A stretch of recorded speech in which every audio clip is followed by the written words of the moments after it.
And we're live. Hey, welcome back to the Unbridled Living in Costa Rica podcast. Hey, it's the only channel where you can get the whole truth and nothing but the truth about living in Costa Rica. That's simply because, well, you know what? We're not selling you Costa Rica. We don't have any products or services to sell, but we really would. If you come to Costa Rica, want you to know the whole truth. And so today you get the opportunity. It's all about you today. You get to ask your questions, right? There is no particular topic. There's no topic that's off limits. There's no person or channel that's off limits. You can ask whatever you want to know. And I want to, I always, there's a lot of bad things that can happen in Costa Rica, a lot of bad things that have happened to us in Costa Rica, but we try to look at everything as a learning experience. Because the most important thing that we've learned about Costa Rica is the culture. Man, the culture is so different. So real quick, before we get into this, hey, if this is your first time here, I know you can read. Who are we? And why in the world should you listen to that big bald guy on this screen? Well, I'm Alan, and that's my wonderful co-host, Rebecca. We've been living in Costa Rica for almost 11 years. November will be 11 years. And, we've lived all over Costa Rica. I mean, we bounced around at 25 different places, locations, some so nice we went twice. But, we just enjoyed exploring Costa Rica. And we were there learning the good, the bad, the ugly. Learning, are people different on one side opposed to the other side?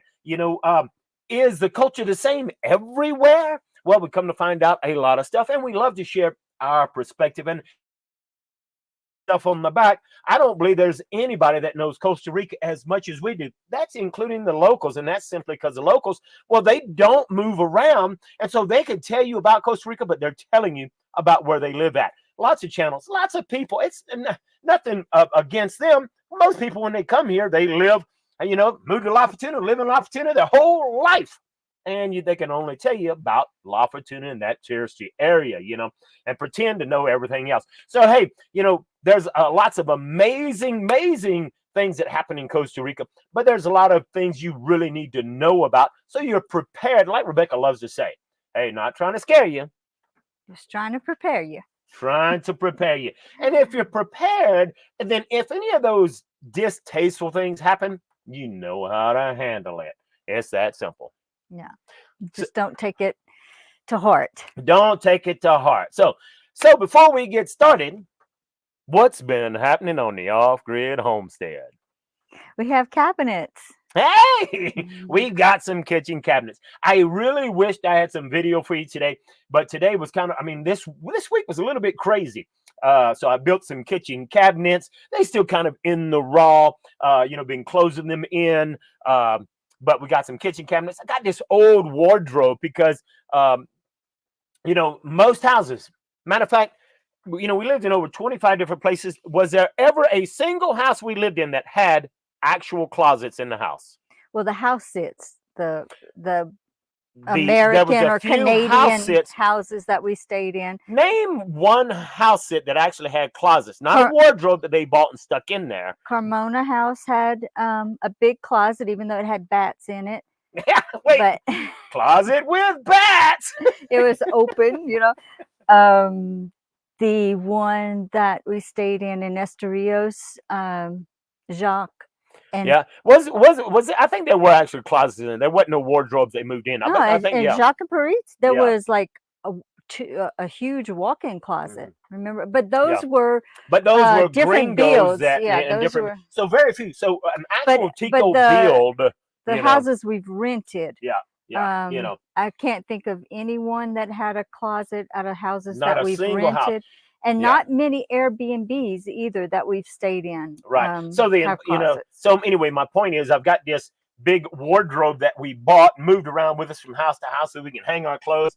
And it's actually too big for our tiny house. And I was going to really dump it and throw it away. But hey, I was checking with my neighbors, and I think my neighbors could really use it. So I actually just was going to clean it up because it's kind of was in storage, got mold on it, clean it. And well, in the process of cleaning it, I realized, yeah, these drawers are pretty shabby, pretty weak. And so I'm rebuilding it. And I'm rebuilding the drawers. I ain't going to give it to my neighbors because they can most definitely use it way more than I can. So I spent, more time on it than I had anticipated, because I anticipated, hey, come get this thing, you clean it up, you use it. But, if you're going to do something, well, do it right. So decided I'll clean it myself, take the drawers apart, build some new drawers so that they can have something that's almost like new. Yeah, you made it so good that now I want it. Hey, let me tell you that's funny. That's funny. I'm telling Rebecca, what are we going to do with this thing? Oh, burn it, burn it, burn it. Well, after I cleaned it all up. The drawers didn't open. It was all full of mold, and it was dark in there. You couldn't see. I couldn't see if there were spiders in there or not. I painted the inside of that thing, put some new drawers on it. Now Rebecca's the inside is all white, so you can see totally in there. Rebecca's like, hey, baby, can we be an Indian giver? No. Anyway. That's probably what is it, like a racist term or whatever? Racist. That's something we grew up with, though, that saying, but I don't even know where it comes from. But okay. That's something that everybody said in Louisiana. So let's get into the topic for today. And really, if you saw the title, I can almost guarantee you the majority of the people, unless you've just been watching my channel a whole lot, then the majority of you have been misled about a whole lot of facts according to and a lot of truth about living in Costa Rica. A lot of people will feed you some stuff and then not tell you the whole truth. So let me just ask you a quick question. I want to answer right now. Right now. Let me ask you a question. Is telling a partial truth a lie, or is it just okay? Is it okay? I mean, if I just tell you half of the truth and I don't give you any of the whole truth, or I don't give you any of the negatives, is that a lie? So anyway, you tell me on a scale of 1 to 10, how important is it for you to know the whole truth? Okay, a 10, it's extremely important. A 1, well, a half truth is okay. I'd rather know that some of it, and you give me on a scale of 1 to 10, how important is it to know the whole truth, or is a half a truth still good? And then, while you're at it, hey, I want you to put your questions in there, because I'm going to go through there and I'm going to kind of highlight these questions, and we're going to answer all of your questions today. Any topic, any question you might have, I want to be, and I'm seeing some good questions already coming in, and I'm going to, doggone it, the questions coming in so quick, I can't start. I'm trying to. It's only letting you do one. Look, when you click on No, I just unclicked it. Cause see if I come down, I see right there. Okay. So anyway, I'm kind of putting favorites on my questions so that oh man, there's some good questions right here. So hey, welcome everybody to the show today. Unbridled Living in Costa Rica podcast, where we're going to give you the whole truth, and I want to focus on the positive. So here is an example while you're thinking about and you're giving me your answer on a scale of 1 to 10. How important is it for you to have the whole truth? Here's a live example. A lie of omission. It's a lie of omission, isn't it? Mm-hmm. So if I don't tell you the whole truth, it's a lie of omission. So for example, I got a Facebook group, okay, and I got someone that helps me with the Facebook group. Most of it's on autopilot, and when you join the Facebook group, it simply tells you do not promote your own channel, don't promote yourself, don't promote your business, don't promote. The whole point of my Facebook group is that you come in there, you're interested in Costa Rica, you want to learn about Costa Rica, and you want to be able to interact with other people. But if I tell you, I got 50,000 subscribers in my Facebook group, oh, I would have never believed it. Can you believe it? I got 50,000 people in my Facebook group. And I brag about 50,000 people in my Facebook group, but I don't tell you there's 49,000 trolls, because being in a Facebook group where you're wanting to come to Costa Rica, well, if you join my Facebook group with 50,000 people, and every time you turn around, someone's trying to sell you something because it's this attorney or this realtor or that realtor, well, guess what? If I said I got 50,000 members, well, am I lying? No, I'm telling. technically I'm not lying. There's 50,000 people in there, but I'm not telling you the whole truth. The whole truth is I don't have 50,000 members. I got 49,000 trolls trying to sell you something. And actually, I just really don't care about you, because those people trying to sell you stuff, you're thinking, well, if they're in the group, then surely they approve of them and they're safe to use, and then you get conned, okay? And that's an exact scenario that another YouTuber has. I won't mention Kamala Sarah's name, but that's what's happening. So you want to be careful. Is it important to have the truth or not? And I mean, take a look at what Randy says here. Randy says, is a lie, it's a lie if purposely withholding the truth. Yeah, it's a lie if purposely withholding the truth. I, completely agree. Like Rick says, omission is like a lie. It's a lie. Okay. So anyway, it's really important. And so that kind of stuff really, really annoys me to no end. So I always, we're very, very transparent in what we do. We're very transparent in telling the truth. And hey, I've got a small Facebook group. I'm never even in the Facebook group. And I even state that in there. I started a Facebook group because one of my subscribers wanted to. Okay. And I just don't like Facebook. Don't like Facebook. But if you want to talk to me, if you leave me a comment inside the Facebook group, you'll never get an answer. I'm not there. If you want to talk to me or Rebecca, join our members only area. It's $10 a month. It's a great way to support us. Okay. And in that way, if you got questions and answers, you can ask as many as you want. Of course, we give it all away free, like today. Today, we're answering questions absolutely free. And I agree with John X right there. Says Facebook is poison. That's right. That's why I'm not there. Anyway. Well, remind me when we're going over some stuff, because the thing of omission or lying, that's something about Costa Rica that I wish I would have known. All right. So let me back up a little bit and let me ask Rebecca a question. So Rebecca, we've been here for 11 years. And, we didn't do any research. That was our own fault. So we made a lot of mistakes. But what is the one thing? Because most of the time, there's lots of channels on YouTube about Costa Rica. And all of them are telling you all this great stuff. I just love it when someone talks about how awesome, how wonderful, how tasteful, how great the Costa Rican food is, okay? That's their perspective. Is it true? No, it's not. But all these channels tell you all of this good stuff to say Costa Rica. What is one thing you wished you would have learned before we came to Costa Rica that would have enabled you or helped you to understand Costa Rica more while living in Costa Rica? I wish I would have understood what Pura Vida was, because it ended up irritating you for the first few years that we were here. Pura Vida, man. Pura Vida. And what she's talking about is, I'm not a Pura Vida man. I hate the word Pura Vida. Now, I like the concept or the definition of Pura Vida, pure life, but that's not how Pura Vida is used in Costa Rica. Pura Vida is used in so many different scenarios. Matter of fact, if you don't know Spanish, just use the word Pura Vida, and they'll believe that you know Spanish. Yeah. Someone parks behind you, and you got to wait 30 minutes for them to come out and move your car. Pura Vida, man. Right. Like, on a serious note, if you're not prepared for that, which we talk about a lot, is that Pura Vida attitude. It's fine with me most of the time, but things like coming and needing the internet, and it's like where you're used to in the United States, if you want to buy something and you go in, you have money to pay for it, and you want to be a customer, they usually provide for you. So that didn't happen with the internet. They put us off. That's a long story. But another thing was that that I was thinking about is how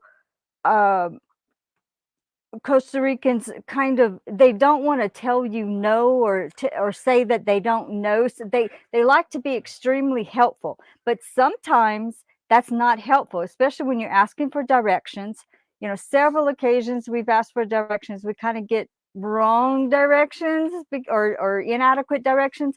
It's kind of like, where's McDonald's? It's that away. Well, no, you remember when they said like it was 1 kilometer or whatever, it ended up being. So anyway, stuff like that. But more, okay, a recent example of that is Alan going to buy stain for the countertop, and the guy, and this happens all the time. Okay, That's so all the time. he asked the guy, because all the instructions are in Spanish, so he's just asking this man who speaks English well, how many coats does this brand require, this product require? And the guy said, oh, one, just one coat, you'll be good. And so then when we get home, Alan puts the information in the translator. Come to find out, 3 coats are required. A minimum of 3 coats. Yeah, so it's that kind of thing. Like, he spoke as if he expert knew about it. Mm-hmm. He spoke confidently, not, I think maybe it could be it's 1 coat, but you should check, or whatever, just some indication that so in this case we've learned not to rely on that. One situation on the Cauida, on the Caribbean side, we were having trouble with mosquitoes. Like, it was really, really bad because there was a hurricane that came close. Yeah, it didn't hit Costa Rica, but we got the outer bands, and it brought a lot of mosquitoes, like just all kinds of mosquitoes. And we went to buy a poison, something that we could spray. And they sold us something at the hardware store and said, oh, it's didn't tell us, didn't tell us any dangers or side effects, right, or anything like that. And at that time, I don't think we were like we are now. We didn't know. We had to learn the culture. We didn't know that Ticos, they really, they want to be helpful, but they almost never say no, and they will not admit that they don't know, and they won't admit that they were wrong. And that can be dangerous. Okay, so in this situation, what happened is, so we read the instructions, got the translation for how to use it, and it was deadly. It almost killed me, for real. I was in bed sick for like days. Like, I think it went on 2 weeks. But after I got sick and we were looking more at it, it was a very hazardous material. You were only supposed to use it as a professional.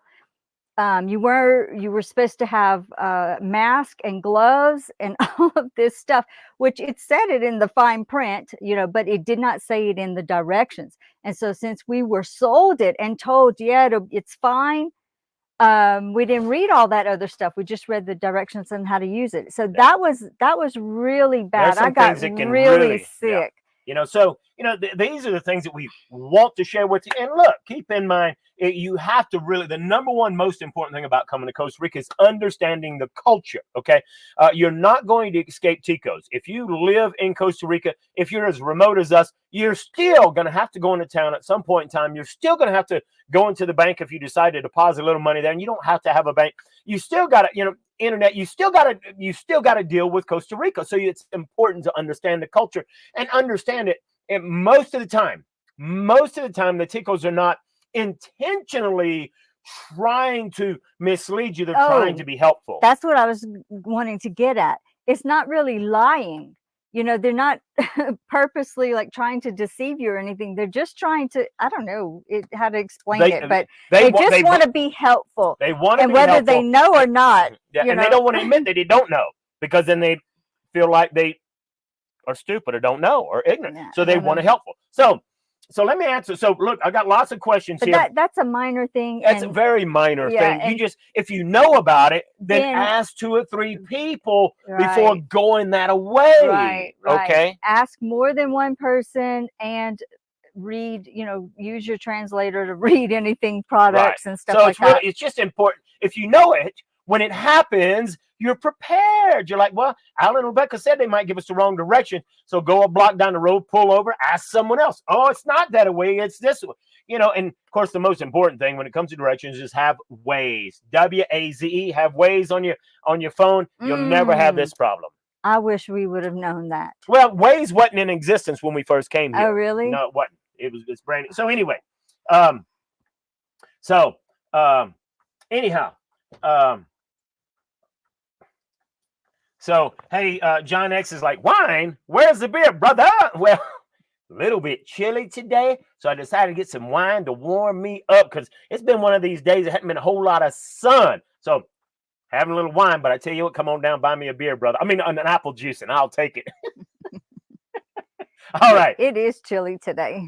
It is chilly today. So let's go to some questions here because there's some great questions already. And Matt, I love this question right here. And look, no question is off topic. No question is off the subject. Everything is valid. Okay. So Matt says, hey, I'm getting ready to retire from the Army. What do I need to do to be able to rent in Costa Rica? Great question. Okay. Number one, don't get conned. Okay. Because there's going to be YouTubers that you can get. YouTubers is going to help you find me a rental. Well, from personal experience, I did retreats, loved helping people, but I had one YouTuber would say she helped a lot of people come to Costa Rica, but every time she got them to rent, while it wasn't crazy high, she had you sign a lease. All the rentals we had, almost nobody ever signs a lease in Costa Rica unless you're in very touristy areas and these ticos have family members or have been to the United States and understand. So never sign a lease. There are rare occasions where it helps you, but Costa Rica has a law. You don't have to sign a lease. And if you do sign a lease, you don't have to be held to it. So you can sign a year lease, a 6-month lease. And guess what? If you can't afford it, you can just say, I'm sorry, I can't afford it. And in 1 month, you're out. Now, you might lose your deposit. But at 99% of the time, we didn't even have to put down a deposit. And when we put down a deposit, you will never get it back. So know that, and know that if you put down a deposit and you're getting ready to leave, and let's say that you signed a year lease. I signed a year lease on month 6. Hey, I'm sorry, I can't afford it anymore. I have to leave. Circumstances beyond my control, whatever. Okay. And look, next month is my last month. Use my deposit for my lease. And that's how you get your deposit back. Okay. So that's what you do. Keep in mind that we've stayed in low rent housing, low rent houses. We've never rented a house over $500. Yeah. So that was a furnished house. That was a furnished house. So, it might be different for, very $1,000. Some houses rent for the law $2,000. is the law. You're not held to the lease. Yeah. Okay. And so there are YouTubers that'll help you get a house, and they're going to convince you that you got to have a lease, convince you of all kind of crap, because they end up making money off that deal, even though they might be lying to you and telling you they're not making money off that deal. Okay. So I'm glad you asked that question. That's a very good question. Which I guess I really hadn't answered that question. What do you have to do? You don't have to do anything. Anybody, you don't have to be a resident. You don't have to be a citizen. All you got to do is have money. If you got money, Matt, you can rent a place in Costa Rica. Okay. Yeah. It's that simple. It's not uncommon to not even be able to put the utilities in your name. I'm glad you brought that up, because so most of the time you'll never put the electricity, the water, the phone. You'll almost never put any of that in your name. Okay. Not that there's hardly any landlines anymore. So anyway, okay. Randy asked a good question. Can I bring seeds to grow my own food? Okay. Let me just mention something about the renting thing. My personal advice would be to start off with an Airbnb rental, because you're protected about the cost, you're protected with the terms and all of that, even if it's just for your first week, just to get your feet wet, just to, lay of the land. So that's extremely helpful. Airbnb is very popular in Costa Rica, so you have no problem finding a listing. And a lot of people will say, yeah, but I want to stay for a month or two first. And guess what? All you got to do is go to Airbnb and put in the time frame for a month. Because there are a lot of people who will take you for a whole month and long term, but you got to put in a month or 2 months or 3 months. And that same Airbnb could be $50 a day, but if you do it long term, it's a whole lot cheaper. So that's a really great and it'll hack. show you the monthly price if you put in for a month or 2 months or whatever. Great callback. So take a look at Randy. He says, can I bring seeds to grow my own food? Okay. I'm not telling you to do this. I used to work customs and immigrations when I was in the Marine Corps. Okay. I was military police, but there were times they were shorthanded. I'd go work there. So technically you cannot bring seeds. You can't bring plants. You can't bring any of that stuff in technically. Okay. Do I know people that have put seeds in their backpack, put seeds in their suitcase, and it didn't get found and they brought it in? Yes, I technically know people that have done that. Am I saying you should do that? I'm not saying you should do that. No. Technically, it's against the rules. It's against the law, and we know people that have gotten caught and So they get in trouble. So while I know people that have gotten here with seeds, I know people that's gotten in trouble. So I'm not a risk taker. I wouldn't take the chance. Exactly. I'm kind of that risk taker, but Yeah. I'm not saying if I was to bring seeds in my suitcase, Rebecca, as soon as I wouldn't look at, would take them out and throw them away. They found them at customs. Not telling the whole truth. I was a custom agent that day. So technically, you're not supposed to, Randy. Okay. No little animals, or even seashells and things like that. You're not supposed to take that back with you. So now here's a great question. El Patron del, I can't pronounce all of that. Sorry for my Spanish, but I am trying. How difficult is it to keep mold out of your house and belongings in Costa Rica? Oh, good question. I wish I would have known that, because I would not have brought my leather purse nor my leather boots. My leather boots. Okay. Anything leather is very here's hard. the deal. If you're going to rent in Costa Rica, 9 times out of 10, the house you're going to rent is going to be a Tico house. It's not sealed. The majority of houses in Costa Rica are not sealed. And Costa Rica is very, very humid. Mold grows, fungus, mushrooms grow great where there's a lot of humidity, and Costa Rica is loaded with humidity. The only time that you're not going to have a problem with humidity is if you have a very high-end rental, high-end house. In other words, a house that's built to United States standards. A house built to United States standards, well, it's sealed, and you got air conditioning, and so it's not going to be so humid inside. So in Costa Rica, the majority of the houses, it's inside outside living. If you rent exactly an indoor outdoor type house, with that the windows stay open all the time, or like many that we've rented, the walls don't meet the ceiling, and so there's that gap and there's that airflow. But like you said, if it's sealed, if they have air conditioning, then that's right. There's no mold Now, problem. here's one thing you can do though. If you are renting a Costa Rican house, you can try to seal up a room as much as possible. Put a dehumidifier in there, and if you put a dehumidifier in there, then it will take and get all of the humidity out, and you don't have to worry about mold. Here's the most important thing you need to know about mold, okay? Keep everything dry and moist free. So no moisture, and if it's dry, you won't have to worry about mold. It's almost impossible. It is almost impossible in Costa Rica. I have books that have never gotten wet, and I've kept them wrapped, and they still have mold in them. The house in Carmona that we stayed in, open air, and they had just that one room that was the dehumidifier. You remember that? The room that they had their electronics and stuff in, they had a dehumidifier in there.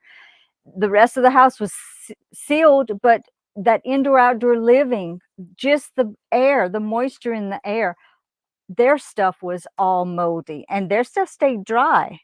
Yeah, not in the dehumidifier room. That stuff stayed okay, but just and things. I don't know how to say. If you live on the coast, then there's the salt that blows in. Yeah, and so so there's a lot of things. Mold is an issue. So you don't want to bring your fine stuff down here unless you know that you're moving into a gringo house, and a house that's been built to American standards. Okay. And you got a room with, humidifier. So here's a great question coming from John X. It says, have you guys ever addressed squatters' rights in Costa Rica? Curious. Now, we've never had a problem with that, okay? But I think a lot of people have heard that, hey, look, you can have squatter issues in Costa Rica. It's not nearly as bad as the squatter issues in the United States now. Now the United States has more problems with squatters than in Costa Rica. In Costa Rica, you'll never have to worry about squatters so long as you walk your property. I'm here on 1,000 acres, okay? Part of the reason I'm on this 1,000 acres is that the owner invited me to come here because when I came to visit him one time, he had people that were already locals, local Ticos, that had put up a gate on his property, and they were getting ready to squat. They was getting ready to take his property. So it's very, very important that if you are observant of your property before they ever come in, because in Costa Rica, it's a time frame thing. If they've been there for a certain number of months, if they've had a garden, if they had all kind of different things, okay, then they technically can stay. Okay, so the important thing is to catch them as soon as they're there and run them off with machetes. I didn't say that. Rewind. Anyway, so you got to take matters in your own hand, and you will not have a problem with squatters. You have a problem with squatters when you're a knucklehead because you didn't do the research. You didn't listen to me and Rebecca when we said you go back to the United States for 3 months. Make sure you have someone house sitting. Oh, great. I'm going to have the neighbor's house sit. You can have the neighbor's house sit, and you think you love the neighbors. Oh, my neighbors, they're so wonderful. They love me. And then they get their brother-in-law to move into the house, squat the house, because you know what? You're just a gringo, and blood is thicker than water. Look, it's happened. I know people it's happened to. Now, it may doesn't not happen ever often, happen to you, right? It's not okay? like a epidemic That's type situation, but it does happen, especially on big properties like what Yeah, when what you're we're on on. big properties like we're on, it's kind of hard And to the watch owner, 1,000 acres. right? The owner is old. He He can't go go walk it. all of Yeah, and that. I love to hike it and get on the horse, ride the thing, and I love to just explore. And man, I explore, and I'm like, dude, this ain't right. And guess what? I'm here. You're out of here. And look, they'll throw up just a little shack. I'm talking about bamboo poles with a Yeah, piece of plastic. they don't have to have anything before squatter rights kick in. So I hope that answers your question, John X. Okay. Now, and look, it's really important because Eduardo goes in and out all the time. He's here all the time, and he says, on some Facebook groups, people talk about Costa Rica like used car salesmen. Selling cars that went through a hurricane. And look, if you're buying used cars here, you got to be careful because in the United States, you got to have this disclaimer. This car went through a flood. This car went through this.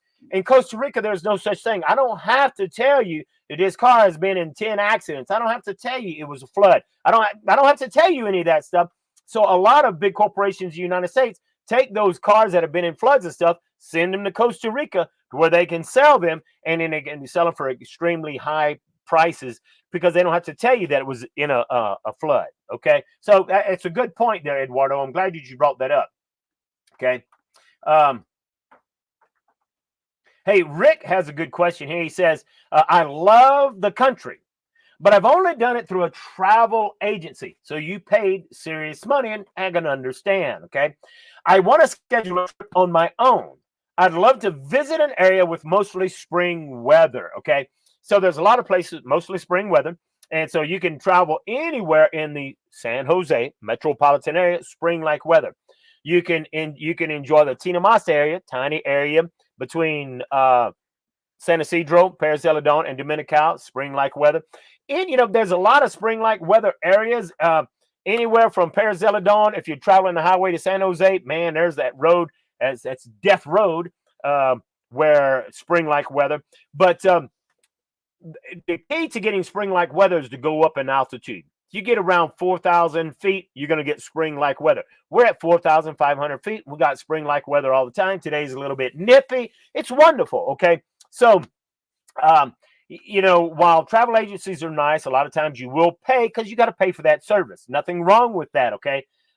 But especially if you've never been, you have no clue. Yeah. I mean, I'd want to use a travel agency. What Rebecca and I would really, really, really like to do, and I'm really tossing the idea around. Of course, it would take some money, but what I would really like to do is I'd love to do some roaming retreats where we would take a bus, get about 20 people, 10 couples, and we would do a Pacific retreat to where we pick you up in San Jose. And then, every night we're staying at a different location, and we'll give you a whole tour of the Pacific side to give you an idea of what it's like.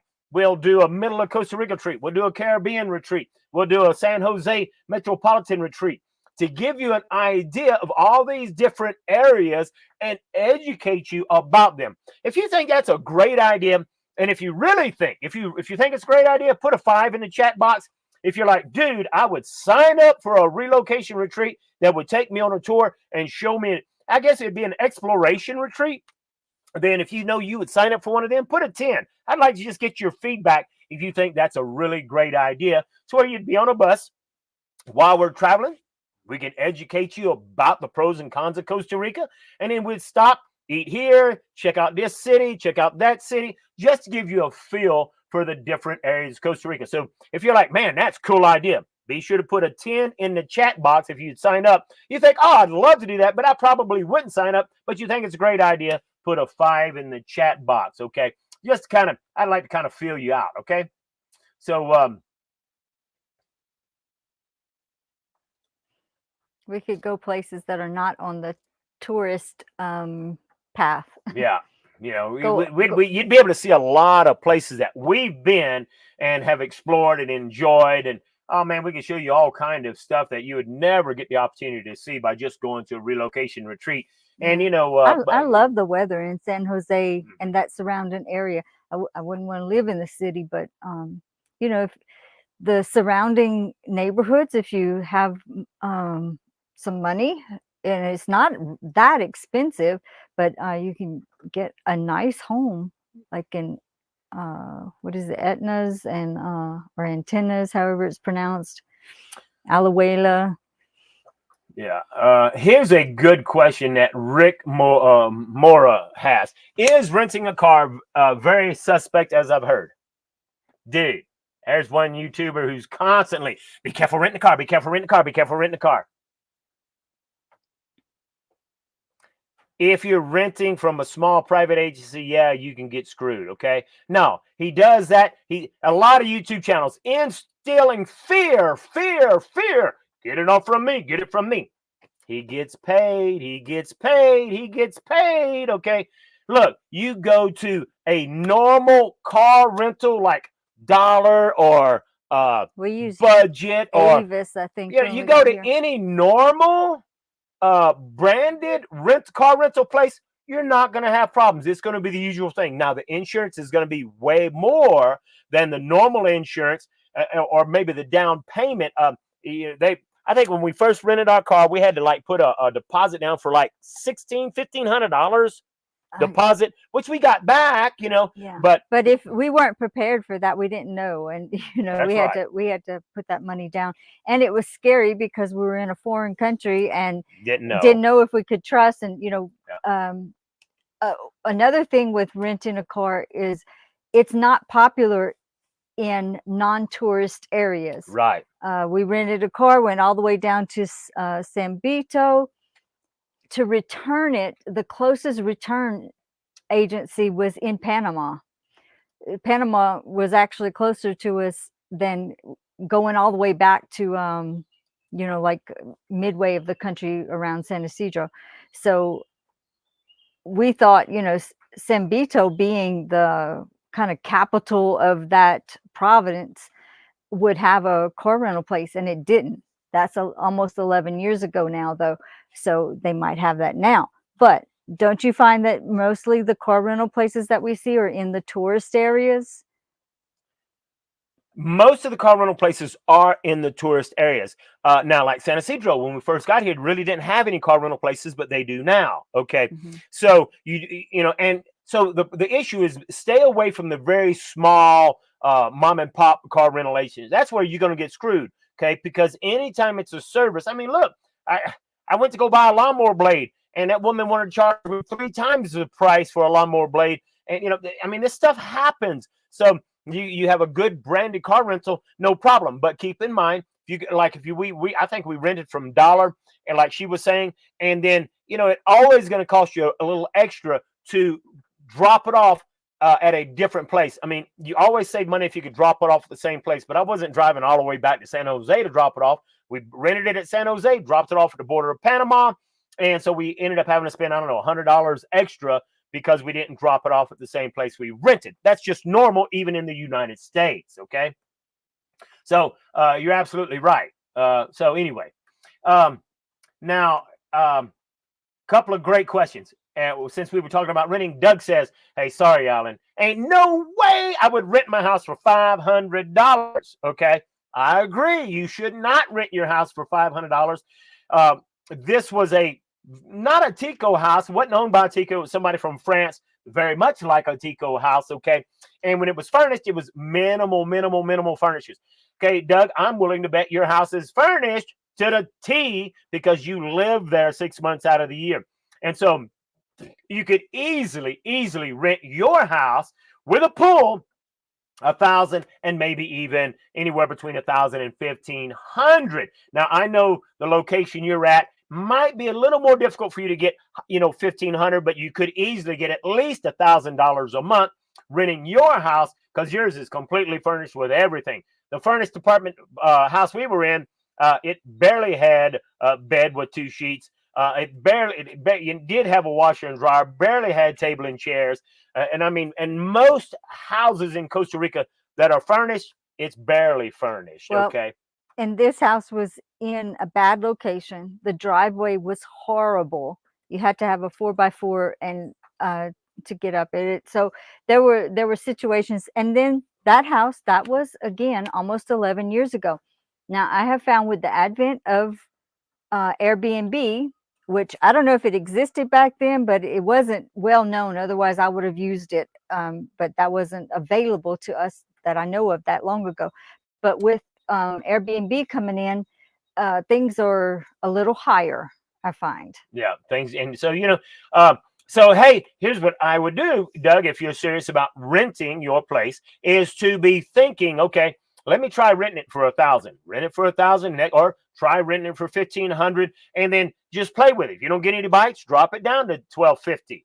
Okay, drop it down and see if you get some bites. But really, in Costa Rica, just depending on where you're at, depending on how big your house is, you got to pull how nice it is. The nicer it is, the higher you can get for it. Okay. Yeah. Like I said, we stayed in some very, low quality or whatever, not say quality, but unfurnished. One house didn't even have a kitchen sink. We had to install the sink. Was it? Yeah. That we had to put the sink in that place. There was several places I had to install the kitchen sink. Yeah, and may not have a refrigerator, whatever. We're talking about but we were doing it long term. Most of the time, all the houses we rented had 0 appliances. So in the United States, when you rent a house, you would have appliances. You'd have a refrigerator. You might even have washer and dryer. You'd have a stove. No. In Costa Rica, you rent a house, ain't got nothing but walls. Okay. And so, but that's on the low end. You got to realize that's on the low end. You can rent some mansions if you know.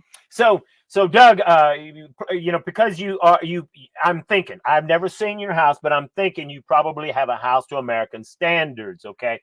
So you'd be able to get a much better deal on your place. Now, I'm not saying you should do this, but Eduardo said, hey, Eduardo comes in and out. We're talking about the seeds. And he says, I bring seeds from Florida all the time. I open up the seeds all over my luggage. Some's in my pockets and in my backpack. That's one way. It's like, hey, I think that's a tomato seed. I think that's cucumbers. That's one way. But that would work, huh? Still don't make it legal. But thanks for your confession. Thanks for your confession, Eduardo. It's a workaround. I don't know how them seeds got in there. So anyway, Randy says, Eduardo, you're a genius. I agree. All right. Good. So anyway. Oh, look. Okay. So Doug says, hey, if you do have squatters, you have to provide them water by law. Is that true? Okay, so this was a true scenario, talking with an attorney where this guy had squatters on his property, and they were getting water from the river, like a lot of people in remote areas getting water from the river. So he goes in there and cuts their line to keep them from getting water and to try to encourage them off. And they actually went to the courts and filed a suit against the guy saying they cut the water off, and the judge says you can't cut their water off. They might be squatters, but water is an essential necessity of life. You cannot keep them from having water. Find a different way to get your squatters off the property. That's the story. Okay? That's the story. So,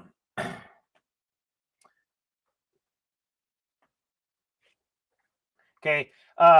John asked a question on what are your thoughts on El Castillo, if any? Don't know what you're talking about. Maybe rephrase it. So I might know what you're talking about. I still might not know. So what are your thoughts on El Castillo? Castillo? I don't know. Don't have any thoughts. Okay. Well, we don't know what it is. Yeah. Yeah. So, and so I'm getting a lot of input. So, you know, Shannon, like that's an awesome idea to do Roman retreats. And I'll give some more information on that.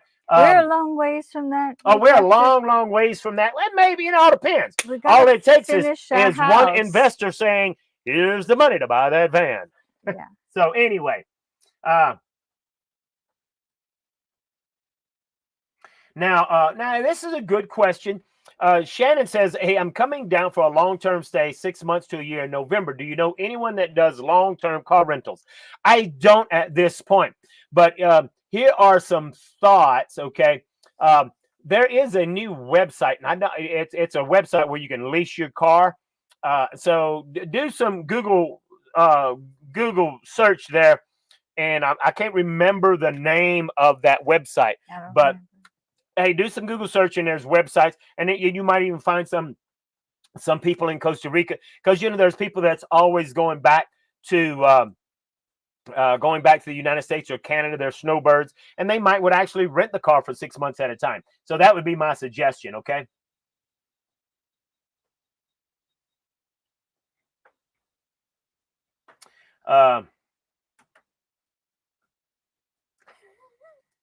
Eduardo likes the deal on getting on that bus, and we can all sing songs about the 70s and be happy. Can't wait. Come on, Eduardo, I'm going to let you lead the karaoke mic.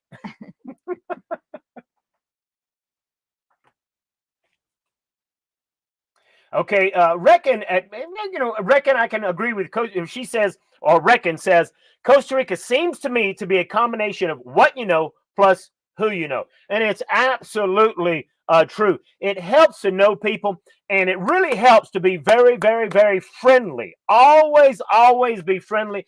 Do not be that entitled gringo who thinks you're better than Ticos, looking down on Ticos. Remember, I don't care how long you've been in Costa Rica. I've been living here 11 years. I'm a guest. I'm a guest in their country. While there's a ton of things I don't like, I respect them. I may not like it. I don't have to like you, but I respect it's your country. It's your country. It's your custom. I try to learn as much as I can about the custom, and I'm getting better and better. I'm trying to become a better version of me all the time, okay? Rebecca can tell you I was a pretty horrendous guy, man. I had no patience. I just can't put up with ignorance. But and Ticos are passive aggressive for the most part. Yeah. And so what he did not realize, and I had a hard time getting him to understand, he might go into, let's say, Colby, and he's having trouble with his cell phone.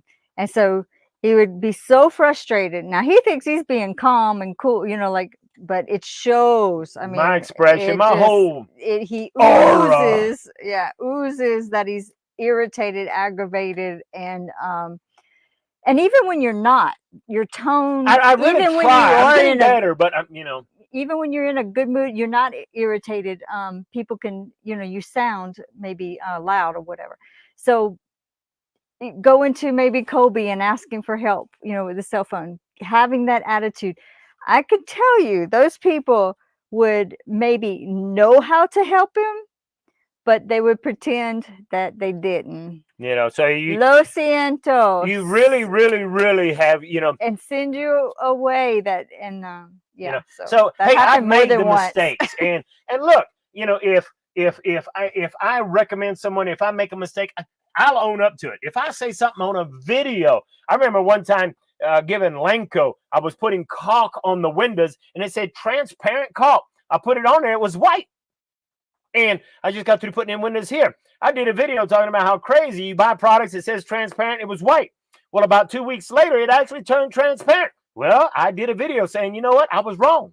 I was wrong. Sorry, Lenko. That's some pretty amazing technology. Put it on white, and in a couple of weeks, it turned transparent. Yeah. And I guess it depends on the temperature. You know, I'm not scared to admit I don't know. Not scared to admit when I'm wrong. Yeah, Okay. those are good qualities. And So you have come such a long way. I'm so proud of you. I'm telling you. So, you know, if you got questions, do put your questions in the chat box. Yeah. Okay. But it was a challenge, and Pura Vida is a real thing. You know, it's a if you're like me, it's not a problem. If you're like Alan, you know, You know, different personalities. I'm pretty high strung. Get it and get it now. Everything's got to be fast. Hurry up, you know. And now here's a good question. Rick asked, if you're located in a not so populated area, are farmer markets available? You know what? Almost every community, if it's a good sized community, has a farmer's market. Okay. Even in remote areas. Now, not every single town has a farmer's market, but I can guarantee you, if that town doesn't have one, the very next town will have one. So, you know, even up here where I'm at, very, very remote, while there's not a farmer's market, we're way out. There's one in the very first town that we go to because, look, everybody. I mean, I say everybody. People say, don't say everybody. Come on. When someone says everybody or never, we mean most people. So a lot of Ticos will grow their own stuff, and anything extra they got, they're going to sell it at the farmer's market. Okay. So there's almost always a farmer's market nearby. So Rick, you'll probably never have a problem finding a farmer's market close by. In the rural areas, a lot of people grow their fruits and vegetables. Not so much in the city, even though there are a few people in the city that still do. But you know, in the U.S., hardly anybody grows their own fruits and vegetables. Yeah. Now, I love this right here. That question that I didn't know, I think he said El Camino? Castillo? Okay, all right. So Doug says, have you heard of El Camino? Yes, I have. And he says, it's a guided walk from the Caribbean side to the Pacific side. You stay with locals along the way. His wife is doing it this December. I want to go. You know, I have seen this. I've actually got maps of it. And I actually want to do this tour. I want to walk this tour. Now, the last I researched, you had to have a guide, okay? And it's probably smart to have a guide the first time so you're on the trail. Probably don't have to have a guide. But anyway, this is a trail that will take you from the Caribbean side all the way. It's somewhere around Lemoyne on the Caribbean side, all the way to around Playa Hermosa, I think, on the Pacific side. And yeah, it could take you a long time, 18 days. Last time I checked, I think it was like 14 days. So depending on your health conditions on how long it would take. But anyway, I would love to do it. I plan on doing it, and I plan on videoing and documenting this trip because I love to hike. And so I look forward to doing that. Right now, I'm just busy getting in the house. But yeah, I would love to do that. And that's a great way if you like nature and if you're healthy enough to hike it. It's something that would be awesome. Okay. Now, Alan says you possibly wouldn't need a guide, but I would not do that without a guide. And if you are a tourist in Costa Rica and you like want to go look at something and it says you need a guide, you need to get a guide because it's highly advisable to have a guide. Keep in mind, I'm a little hard-headed. I'm a Marine. I've been lost in the woods, spent the night in the woods without water, without fire, without a blanket. I had 1,231,518 bug bites on me the next morning, but I survived. I'm a Marine. I can survive in the woods. Yeah, you should probably get a guide. You know, and if you have a qualified guide, you're going to see that guide will be able to be way more enjoyable. Way more enjoyable. Guide will point out a ton of stuff for you. And things are dangerous in like in the wild because you know the reason I say I wouldn't take a guide is a lot of guides, you know, they're going to con you. Oh, you got to have this, you got to have that. Or we're going to stay at this house. It's going to cost you $100 tonight. Come on, I'm staying in a local house. It shouldn't cost me $100. So, you know, I know that I'm going to get conned or I'm going to pay the talk to other people that have done it and find out what's the customary, what's the usual. Ask a lot of questions and find out what's the usual price so you don't get conned, okay? Yeah. Okay.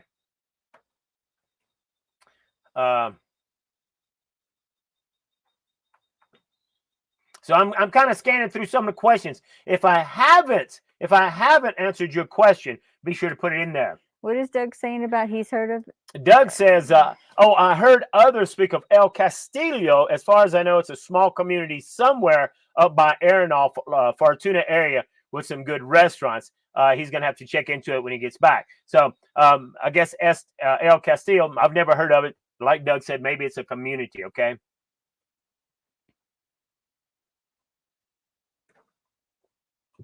So anyway, can you believe the hour is almost up? No way. So, hey, here's the important thing. You know, as we talk about, let me real quick here. Oh, Doug adds on. He says, you know, that trip on El Camino, they have 3 rest days along the way, and it's around $1,800 a person, depending on the amount of people that's going. Hey, I'm glad that you threw that up there. Interesting. Okay. Okay. Great. So anyway, that would be a fun hike. I'd love to do it. I've always dreamed and fantasized about doing the 6-month hike, the Appalachian Trail. I'd love to do the Appalachian Trail, but then I'd have to leave her behind for 6 months, and maybe not a good idea. So anyway, I would love to do the Appalachian Trail. I say I go with you. Yeah, she says she'd go with me, but about 5 days in, she'd be like, I'm going home. I don't know what to expect, so I don't know. Yeah. So anyway, but look, you know, probably the most important thing for you to understand about Costa Rica, we want you to get the truth. I could care less whether you come to Costa Rica or not. We don't have a product and service to sell you. Understand, most YouTube channels, most businesses, you know, Costa Rica has done a fabulous job of marketing Costa Rica.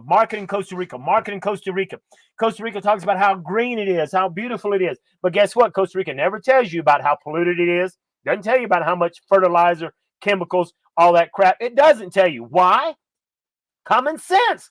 They don't want you to know the truth about Costa Rica because you might not come. They don't tell you you can't flush the toilet paper at majority of the places. And that's not because the pipes are small. No, it's because when they buy a septic tank, they buy the smallest one there, and that septic tank will fill up. In most places, there's not some roto-rooter that's going to come and pump it out, okay? So if you want to flush your toilet paper, guess what?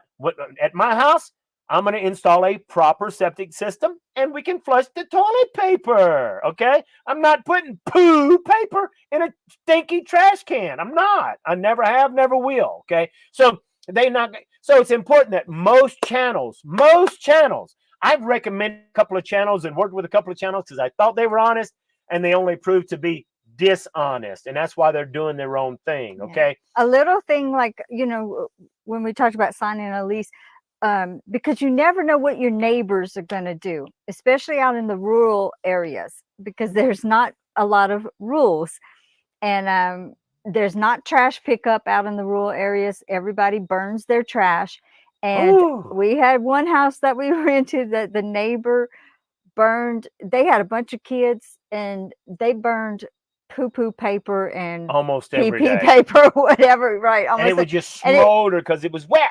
Yeah, and it would come straight into our windows. And so, yeah, that wasn't nice. So, you know, it's just important that, hey, you know, I can tell you partial truths, but it's not being honest. It's not giving you the whole truth. And so there's just go ahead. If you come here like on vacation and you're going to the touristy areas, you're not going to see any of that. Everything is pristine, you know, nice for the most part. Yeah, you're not going to be aware of right. I mean, you can't throw the paper. Even in tourist areas, most places there's a sign that says don't flush the toilet paper. I'm not talking about that, but I'm talking about a lot of the things that we mentioned.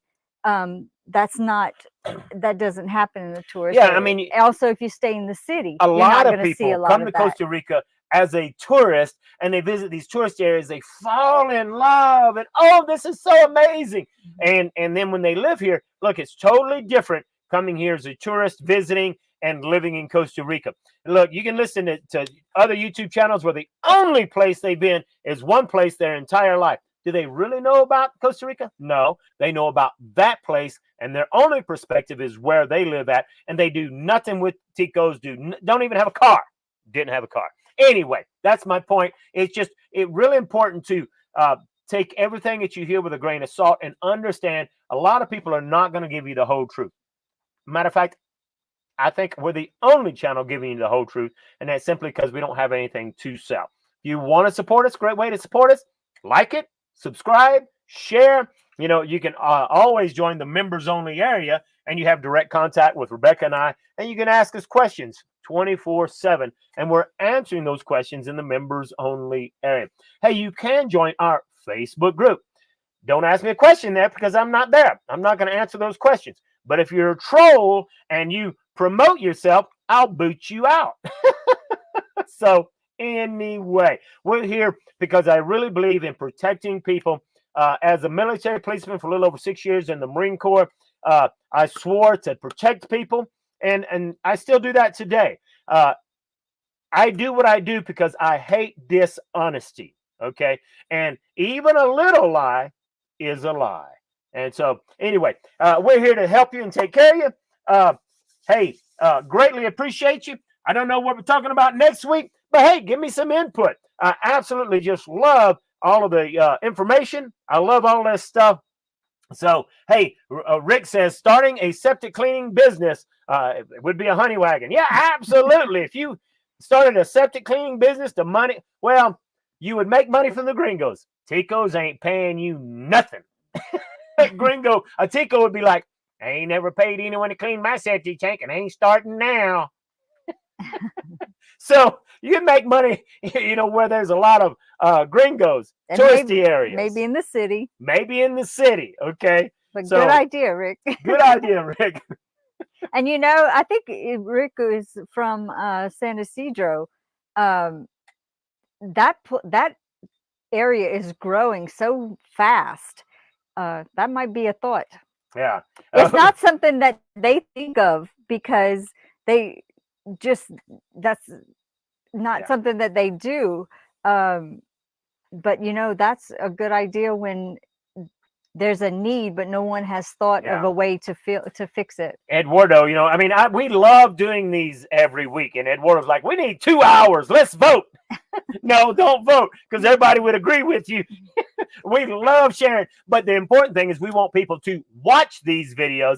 And a lot of people won't even watch an hour long because they want their content quick and fast. And as soon as I get into the house, I'll start making, you know, videos like I used to. I'm just extremely busy getting in the house. And then after I get in the house, maybe a couple more weeks, and I'll start making some good short videos. We'll give you more content, more information. Okay. And I agree with Randy. You know, if we meet in person, well, then we can really kind of take the cuffs off and talk about content of lies. Okay. So anyway, folks, y'all have a great one. Look forward to seeing you again next Sunday. Same time, same station at the Unbridled Living in Costa Rica podcast. Ciao.